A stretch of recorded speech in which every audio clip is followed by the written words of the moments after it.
Hello guys, my name is Kosif and this video is something I just want to sort of make a little bit clearer because I noticed somebody commented on a video the other day about our progress on closed beta. I think it was on the road to Falador, those videos where I was updating the areas. So pretty much what we're doing in closed beta is pretty much making everything better, and obviously that includes bug fixing. So it's not exactly just purely fixing bugs. I'll show you exactly sort of like what I mean by this, so this is the whole point of the video. So here I am in Draenor, and I just want to get the very first basics of what, the mechanic of the game and how, loading into areas work. So here I am in, again, I'm in Draenor, so let's say I want to head to Wizard's Tower. So if anybody's well known with their RuneScape geography, the Wizard's Tower is located south of Draenor. So south of Draenor we have a transition here. And with this transition it says Lumbridge West, so the transition will always say what the area is and sort of like, where it will go to. So I'll be going into Lumbridge West once I enter here, so let's do that. And now I'll be thrown into a loading screen. So it should just take a few seconds. It really does depend on the area size. So Lumbridge West is I guess a medium-sized area, so it took a little longer than, say, like your average interior. So now we are in the Lumbridge West, so you can see Draenor to the north of us. We got the Lumbridge Forest, so we got like the goblin, general goblins, so like General Warface and Bent Nose, where you do goblin diplomacy. You just got, this is like the very first training spot you would go for like level 1 goblins and stuff like that. So now up here we got the Wizard's Tower, so again I'll just show you a very quick demonstration again. So we'll head over to the transition and we'll just go through it again. So essentially the transitions and how loading into different areas, it's it's pretty much, just point A to point B. Now between point A and B is the loading screen. It's, it's just how the game works. I'm perfectly happy with it. It's how the game runs and works. It's completely, it's not RuneScape essentially. So, I think there's somebody asked once, it was like, do you plan to remove loading screens? And I was like, we don't own Nevertonites 2. We aren't really creators of the Nevertonites 2. We're just using the toolset of it. So, essentially, if that was ever possible, which it pretty much is not possible at all because of just the whole entire performance of the toolset, and pretty much, the engine isn't built to do that. The game isn't built to do that. So, here we are in the Wizard's Tower. So that's just how loading screens work, and how transitions work. So with the closed beta and the fixes we're doing, what I'm currently working on now is if I switch over to my toolset. So this is the toolset of essentially what we build in.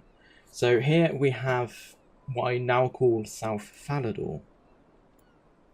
So in South Falador, we have actually essentially it was this area here was literally just Port Sarim. So if I zoom right out and get a good bird's eye view, this is still work in progress, so you might see like minor non-detailed areas such as like this little chunk in the corner and the other corner, stuff like that. So it's still work in progress. So here we have, just to pinpoint some places out, so we've got Draenor to the right here, we've got Falador to the north, and we've got Port Sarim sort of like in the center, just a little bit to the right. We've got a custom area which is it's the clan camp in RuneScape 3. In old school it's just I think it's where the air altar is in old school. So I know they did move the air altar to closer to Varrock in Edgeville. But yeah, I think in old school it's just like a bunch of hills and grass and trees and like the air altar. And then to the bottom left corner we have Remington. Also just some iconic spots. We got like the crafting guild, that were just the little bit top left corner. And to the south of the map, we have the mud skipper point. We don't actually have the mud skipper point in this bit, but that's, you know, going down there leads to the mud skipper point. So before we had just, you know, looking at the screen right now, we just had Port Sarim. So say if I'm coming from Draenor and let's say I want to get to the let's say I want to get to Falador. So from Draenor, I would have to enter a loading screen, which will load me into Port Sarim. So I'll go along the path to heading towards the, well, what we call this place as the Falador Farmlands. So we'll head to the Falador Farmlands, and we will enter another transition, e.g. another loading screen.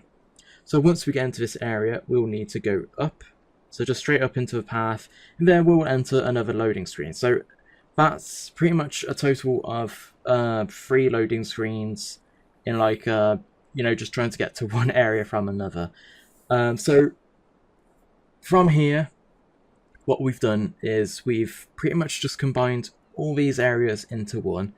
And funnily enough, we didn't have this built north of Port Sarim and south of Falador. So this is sort of like an iconic point because one, there's like there's chickens and cows. So say if you ever needed like bones, or you needed meat, or you need like the cowhide, or you know, you just needed somewhere to train, this would be a good spot. You know, if you needed yew trees, there's another good spot here where they have yew trees. So and also that's just sort of like the skilling side of it and like the combat side.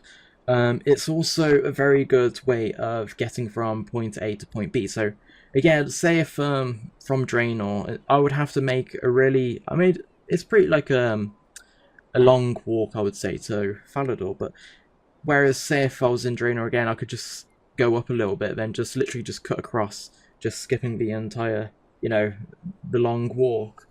So we need to add like a lot of shortcuts as well. And now we finally built this area. It's a good point for like you know, more shortcuts, because you know, with sort of transitions and how they work, you can't just sort of like you head towards a direction and just automatically jump into a loading screen. To manually do that would be pretty tough to do that, and it'll be very it'll take a lot of time to do that. But when I say a lot of time, I mean it would literally take months of work to do that. So it's something we aren't going to be doing. So we need to set like these slight guided paths. Of course, we want the game to be free roaming, but we need to set these like slight paths. So if you want to go to another area, it's best to sort of like follow a path or a dirt road, or like if you're in the woods, you'll see like there's some bushes which are blocking your path. So before you get to those bushes, you can see a clear idea of where you need to go. So you know, it's not very restricted on free roaming. The free roaming is still there, but it's like guided on, you know, where you have to go to loading into another area. So that's something we've done. So now all these areas are combined. I'm just doing a lot of touching up at the moment, so like detailing it more. I revamped the Rimington Mansion, so now that's sort of like a really good spot to, I don't want to sort of like zoom on it just yet, but you can see just from here the slight changes. Also, we've made them some more changes. But yeah, that's pretty much, you know, that's another thing we're doing in closed beta. So we aren't just revamping these areas for the fun of it. A lot of the time we are just, you know, trying to get the gameplay a lot smoother and reduce the amount of loading screens there are.